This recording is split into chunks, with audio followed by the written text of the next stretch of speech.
모두 함께 말씀을 나누기 전에 인사하겠습니다. 오늘도 이 아침에 우리 주님으로부터 오는 크신 은혜와 평강이 여러분들과 함께 하시기를 바랍니다.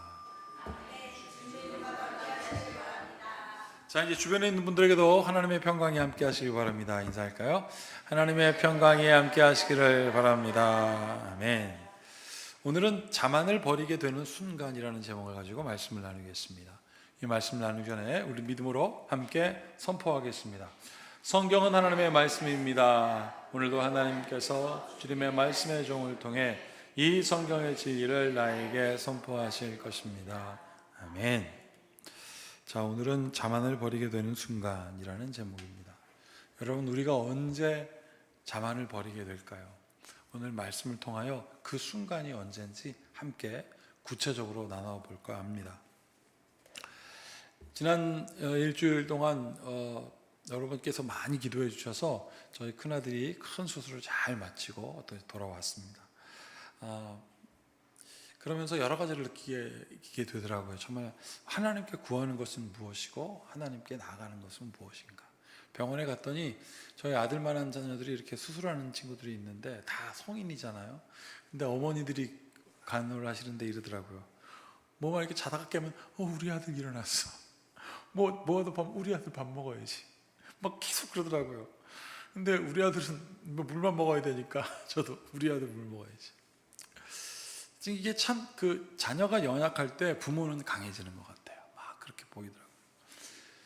우리 아이가 이제 입원하기 전날 갑자기 모기 얘기를 하더라고요. 모기, 자기 방에 모기가 있는데 7마리나 잡았다며 자기가 저를 닮았다는 거예요. 제가 벌레를 잘 잡거든요.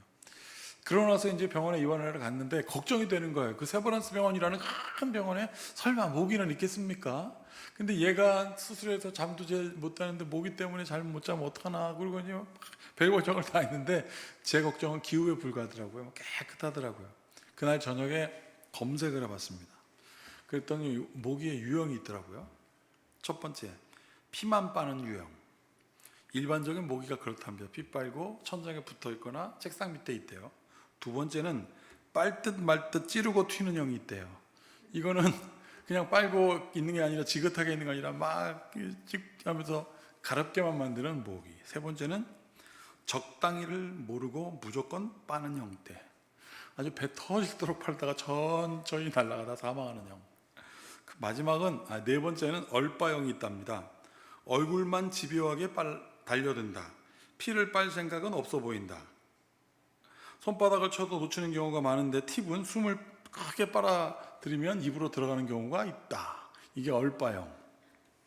여러분 혹시 조나단 리빙스턴이라고 아세요? 경비행기를 가지고 세계 일주를 처음 한 경우입니다. 마지막 형이 조나단 리빙스턴형입니다. 읽어드릴게요. 가장 신경질 나는 부류. 피에는 관심이 없고 순수하게 비행을 즐긴다. 귀에 닿을 듯 말 듯 날아다니면서 잡으려고 하면 순식간에 사라진다.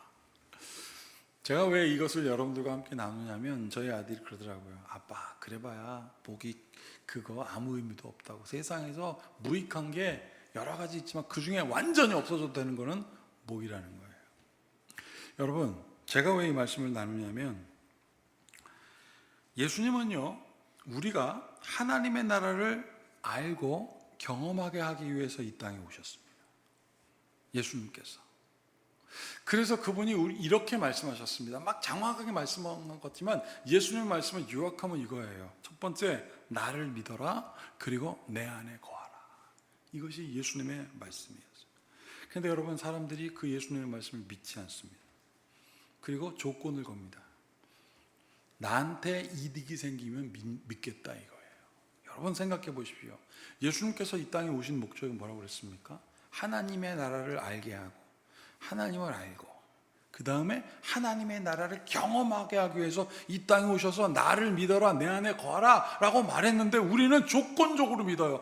주님, 나한테 이득이 되면 내가 믿을게요. 여러분, 하나님의 나라 그리고 내가 조건적으로 걷는 그 이익이라는 걸 한번 비교해 보십시오. 이익이라는 말은 나에게 보탬이 되는 것이라는 뜻인데 하나님의 나라를 더하여 내가 보탬이 될 게 뭐가 있는 거냐고. 그거는 꼭 이 세상에 아무것도 필요 없는 저 모기와 같은 것이라 제가 그래서 모기 말씀 나눈 거예요. 여러분, 하나님의 나라와 비교할 거는 없어요. 그래서 예수님께서 그거 알게 하기 위하여 이 땅에 오시고 목숨까지 버리시면서 말씀하셨습니다. 나를 믿어라, 내 안에 거하라. 그것을 믿고 나아가는 여러분들에게 축복합니다. 오늘 그래서 사도 바울이 이렇게 얘기해요. 그 선지자가 누군지 나는 모르고 그 사람 안에 뭐가 있는지는 모르지만 하나님은 안다 이거예요. 하나님이 여러분들을 아십니다. 여러분, 우리가 하나님의 나라를 가보지 않았는데 그러면 어떻게 알 수 있을까요? 그 나라를 알 수 있는 방법은 무엇일까요? 그 답은 분명합니다. 오늘 예수님 말씀하셨어요. 믿음이다, 믿음. 지난주, 지지난주 계속 말씀을 나누었지만 그 믿음이 겨자씨 한 알만큼만 되더라도 그 믿음으로 너희는 믿음의 실체, 하나님의 나라를 경험할 수 있다. 근데 우리가 자꾸 그 겨자씨의 품종이 뭐냐고 따지고 그 겨자씨 어디서부터 왔냐고 따지는 어리석은 게 우리의 모습이다 이겁니다. 그러면서 우리가 믿음에 대해서 자꾸 테스트해요. 세상에서 예수님의 기적을 제일 많이 테스트하고 흉내내는 게 뭐냐면 물 위를 걷는 겁니다. 그래서 많은 마술사들이 물 위를 걸어요. 예수님도 이렇게 걸었는지는 모르자고. 여러분, 예수님께서 사람들에게 예수님 믿게 하기 위해서 물 위를 걸으셨을까요? 그렇지 않습니다. 예수님께서 믿음의 역사를 보여주셨고 그 믿음의 역사를 우리가 어떻게 하면 이해하고 예수님께서 어떻게 설명해 주면 우리가 알까요? 예전에 어떤 의료 선교사님들이 파키스탄을 갔습니다. 그 위에는 우즈베키스탄 뭐 등등등 탄탄탄한 나라들이 많잖아요. 파키스탄에 가서 의료 선교를 하고 돌아가는데 이제 우즈베키스탄 근방에 그 국경선을 넘어가야 되는데 찝차 2대를 타고 하나는 남자가 하나는 여자를 타고 쭉 가는데 찝차 하나가 고장났습니다. 근데 때마침 저 뒤에서 민병대가 총을 쏘면서 오는 거예요. 파키스탄은 이슬람을 믿는 나라인데 너희들이 와서 왜 예수 전하냐고 그러면서 죽이려고요. 막 총을 쏘고 오더라는 거예요. 근데 때마침 차는 고장났어요. 하나는 안 고장났고 하나는 고장났어요. 그런데 한 남자들 타고 여자들이 탔는데 남자들이 내리면서 그러더라고요. 다 여기 타라고. 그 여자 선생님들이 거기 타고 싶었겠습니까? 근데 어떻게 타라니까. 예전에 복음 전하다가 세계적으로 문제가 생긴 경우가 우리나라에 있으니 당신들이 가서 살으라고 말이지. 그래서 여성들을 타서 보내는데 여성들이 막 울더래요. 그리고 이제 고장난 차에 이제 남성들이 남았죠. 운전기사가 그러더라는 거예요. 어떡하려고 그러냐고. 그러다가 탁 치면서 저 여자들 가는 차를 멈추라고. 그래서 멈췄어요. 스타킹을 달라 그러더라는 거예요. 스타킹을 끊어진 엔진 펜벨트에다 묶으면 갈 수 있다고. 그래서 급하게 얻어가지고 끊어진 펜벨트 대신 그걸 묶어갖고 시동을 걸었습니다. 걸렸을까요? 안 걸렸을까요? 안 걸리죠. 어떡하? 그러니까 그 기사가 그러더라고요. 이제 우리 어떡하나요? 너 때문에 나도 죽게 생겼다고. 그때 선생님들이 그랬대요. 기도합시다. 기도하고 시동을 걸었어요. 시동을 걸렸어요. 그리고 함께 막 국경을 막 넘어서는 순간 그 민병대도 왔다가 돌아갔어요. 그리고 국경을 넘어섰습니다. 그 사람들 다 기뻐했을 거 아니에요. 그리고 먼저 도착한 여성들이 얼마나 그 남자들한테 고마워서 막 울면서 감사하다고 막 그랬는데 그 기사가 또 소리를 치는 거예요. 뚜껑을 열어봤대요. 엔진 있는 그 앞에 본넷 뚜껑을 열었더니 그 묶어놨던 그 여자 스타킹은 아예 있지도 않더라는 거예요. 여러분, 이거를 어떻게 설명할 수 있을까요? 설명할 방법이 없는 거예요. 그 선생님들의 고백은 이건 믿음 이외에, 하나님을 의지하는 믿음 이외에 설명할 수가 없다. 여러분, 예수님께서 물 위를 걸으셨을 때 제자들한테 자, 내가 물 위에 걷는 걸 보고 나를 하나님인 줄 알아라. 그래서 물 위를 걸으신 게 아닙니다. 제자들이 풍랑을 만나서 위험에 빠져 죽을 것 같다고 하니까 예수님께서 물 위를 걸으신 거예요. 필요가 분명하고 그 필요에 따라 예수님을 구하니까 예수님이 걸으신 거지, 믿음이 무엇인지 기적이 무엇인지 보여주려고 하신 게 아닙니다. 여러분, 예수님께서 첫 번째 기적을 보이신 것이 물로 포도주를 만드는 순간도 잔치를 벌여놨는데 손님들이 포도주 다 먹고 없으니까 예수님의 어머니가 와서 예수여, 이걸 어떻게 쓰면 좋겠냐 물으니까 예수님께서 처음에는 안 된다고 하시다가 필요하니까 잘 들으십시오. 필요하시니까 물을 포도주로 만드셨습니다. 지난주에 함께 나누었던 걸 기억해 보십시오.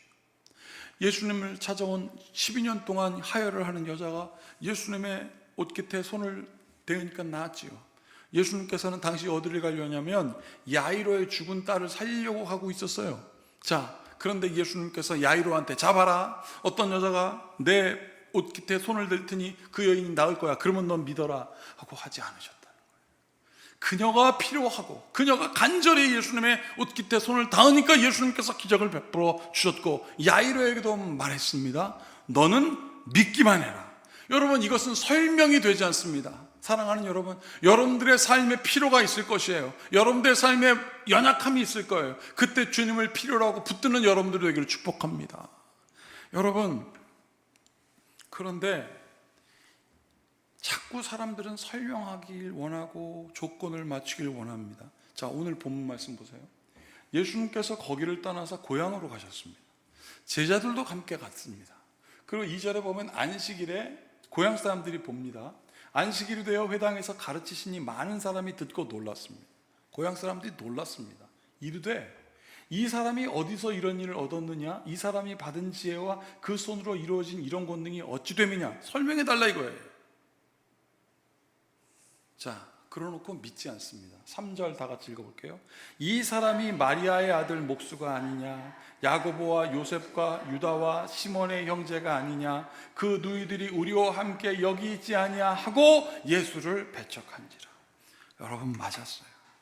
믿음의 역사는 누군가한테 믿음의 역사 보여준 다음에 믿게 하려고 하는 것이 아니었어요. 이 사람들한테 2절 보십시오. 보여준들 무엇합니까? 안 믿는데. 사랑하는 여러분, 그 모기만도 못한 것, 우리의 이익을 따지지 마시고 나는 주님을 절대적으로 필요하는 여러분들 되기를 축복합니다. 우리가 진짜 뭔가를 깨달으려고 할 때 여러분, 하나님의 역사는 나타나죠. 그래서 예수님께서 이렇게 하셨습니다. 제자들에게 12제자를 부르사 둘씩 보내시며 더러운 귀신을 제어하는 권능을 주시고 명하시되 여행을 위하여 지팡이 외에는 양식이나 배낭이나 전대의 돈이나 아무것도 가지지 말며 신만 신고 두벌옷도 입지 말라 하시고 또 이르시되 어디서든지 누구의 집에 들어가거든 그곳을 떠나기까지 거기에 유하라 라고 말씀하시면서 11절 이렇게 하셨습니다. 다 같이 읽어볼게요. 어느 곳에서든지 너희를 영접하니 아니하고 너희 말을 듣지도 아니하거든 거기서 나갈 때에 발 아래 먼지를 떨어버려 그들에게 증거를 삼으라 하시니 라고 주님 말씀하셨습니다. 여러분, 예수님께서 예수님의 제자들을 보낼 때 분명하게 무엇을 가지고 가야 되는지 말씀하셨습니다. 지팡이, 신, 옷도 두 벌 가지고 가지 말고 전대도 가지고 가지 마라. 그리고 예수님께서 말씀하셨습니다. 하나님께서 너희를 지키신다. 그러니 너희들이 가는 곳곳마다 평안을 전하라. 그 평안을 받지 않으면 발에 먼지를 떨어버려라. 사랑하는 여러분, 우리가 연약하고 우리가 부족할 때 하나님을 더 붙들게 되고 그리고 여러분들이 가장 중요한 것을 찾을 때 하나님께서 역사하십니다. 그 중요한 것이 예수 그리스도이심을 믿으시기를 축복합니다. 여기서 제자들을 둘씩 보내셨습니다. 여러분, 교만은 언제 시작하냐면 자만은 언제 시작하냐면 은혜를 잊어버릴 때. 내가 뭔가 있는 것 같아요. 객관적인 눈이 사라지면 나를 누군가가 어떻게 평가하느냐를 그게 없어지면 하나님이 나를 어떻게 보는지 그게 없어지면 우리는 다른 거 선택하게 되는 거예요. 그래서 예수님께서 둘씩 보내셨어요. 혼자 하는 게 아니라 함께 봐라. 하나님의 역사를 함께 봐라. 나는 이 말씀을 준비하면서 그런 생각이 듭니다. 우리 성도들이 서로 바라보면서 하나님의 임재가 나타나기를 원합니다 라고 그렇게 기도가 되더라고요. 여러분, 고린도후서 12장 7절에서 10절에 사도 바울이 이렇게 얘기를 합니다. 여러 가지 계시를 받은 것이 지극히 크므로 너무 자만하지 않게 하시려고 내 육체에 가지고 사탄의 가시를 주셨으니 이는 나를 쳐서 너무 자만하지 않게 하심이라. 이것이 내게서 떠나가기를 위하여 내가 3번 주께 간구했습니다. 사도 바울이 9가지 질병이 있었답니다. 얼마나 힘들었겠어요. 3번 간구했겠어요. 그랬더니 하나님께서 이렇게 말씀하셨습니다. 나에게 이르시되 내 은혜가 내가 준비한 그 선물이 너에게 족하도다. 이는 내 능력이 약한 데서 온전하여짐이라 하신지라. 그러므로 도리어 크게 기뻐함으로 나의 여러 약한 것들에 대하여 자랑하니니 이는 그리스도의 능력이 내게 머물게 하려 함이라. 주님, 나의 연약함을 보시고 나를 붙들어 주시옵소서. 그러므로 10절 이렇게 되어 있죠. 다 같이 읽어보겠습니다. 그러므로 내가 그리스도를 위하여 약한 것들과 능력과 궁핍과 박해와 곤고를 기뻐하노니 이는 내가 약한 그때에 강함이라. 아멘. 사랑하는 여러분, 이스라엘 백성이 가장 연약할 때 하나님이 그들과 함께 하였어요. 자그마치 430년 동안 종노릇할 때, 애굽에서 430년 동안 종노릇할 때 이스라엘 백성이 갖고 있는 별칭이 있었습니다. 그게 핫비루였어요. 핫비루, 그 말에서 히브리우가 나왔고, 그 히브리라는 단어에서 히브리인이 나온 거예요. 그러면 이 히브리인이라는 게 무슨 뜻이냐면 종들의 종이라는 뜻이에요. 430년 동안 애굽의 종들의 종이었어요. 그랬던 그들이 하나님의 사람 모세를 통하여 애굽에서 나올 때 이들은 어떻게 했는 줄 아십니까? 하나님의 임재 앞에 겸손했어요. 자기들은 종들이었잖아요. 그러던 이스라엘 백성들이 모세를 앞두고 나아가자 막 싸움에서 이기기 시작합니다. 그 광야에 있었던 이방 족속들이 다 부들부들 떨어요. 그러던 어느 날 모세가 하나님 만나러 시내산에 올라갔습니다. 그런데 40일 동안 시내산에 올라갔는데 안 내려오는 거예요. 자, 문제는 뭐냐면 40일 동안 저 시내산에 막 불이 임하였습니다. 산불이 난 것 같은 거예요. 그러니까 자기들 스스로 자만한 거죠. 자기들 스스로 판단합니다. 아, 모세는 저 시내산 꼭대기에 타 죽었을 거야. 그러니까 이들이 판단해요.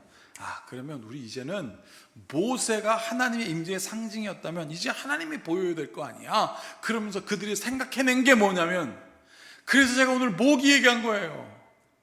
모기만도 못한 거, 생명도 없는 거. 모기는 움직이기라도 하지.